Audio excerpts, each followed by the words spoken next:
And multiple states around the country are attempting to strengthen their abortion laws. And a new state has just passed a bill that bans abortions from the moment a heartbeat can be detected by a doctor. Last week, Mississippi Governor Phil Bryant joined multiple other states signing one of the strictest abortion laws in the nation. The bill has received harsh criticism from pro-choice activists across the country. Here to break down the bill and its opposition is Talking Points analyst Anthony Dabbundo.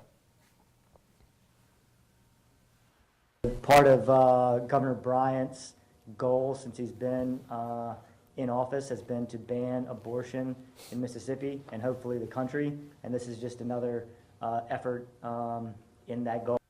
It's called the Heartbeat Bill, and it's one of the strictest abortion laws in the nation. As soon as a doctor can sense a heartbeat, which is sometimes even sooner than the woman knows herself, the abortion is banned. Now, Mississippi already had multiple restrictions in place prior to this, including a 15-week ban on abortion. And also, there's only one currently open and operating abortion clinic in the entire state of nearly 3 million people. The bill passed on a nearly party line vote, with only one Republican choosing to vote against the bill. The law bans abortions as early as 6 weeks into pregnancy. But the Center for Reproductive Rights called the law, quote, cruel and clearly unconstitutional, end quote. There is one exception for abortions. If the mother's life or body could potentially be in danger, the pregnancy could be terminated prematurely.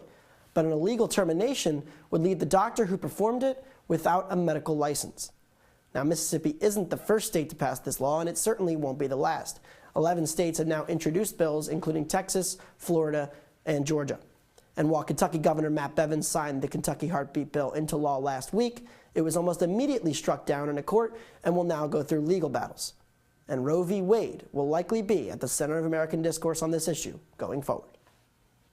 Now, Anthony, we've seen some of the other heartbeat laws get struck down in courts. What happens next for this law?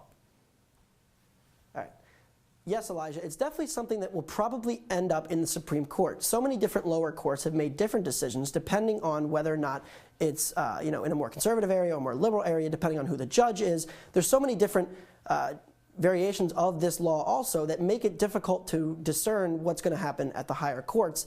And because of these different rulings, the ACLU has stepped in, and there's been so many different lawsuits that the Supreme Court, who has typically tried to stay away from ruling on abortion law since Roe v. Wade, is going to have to make a decision here and decide the constitutionality of this heartbeat bill.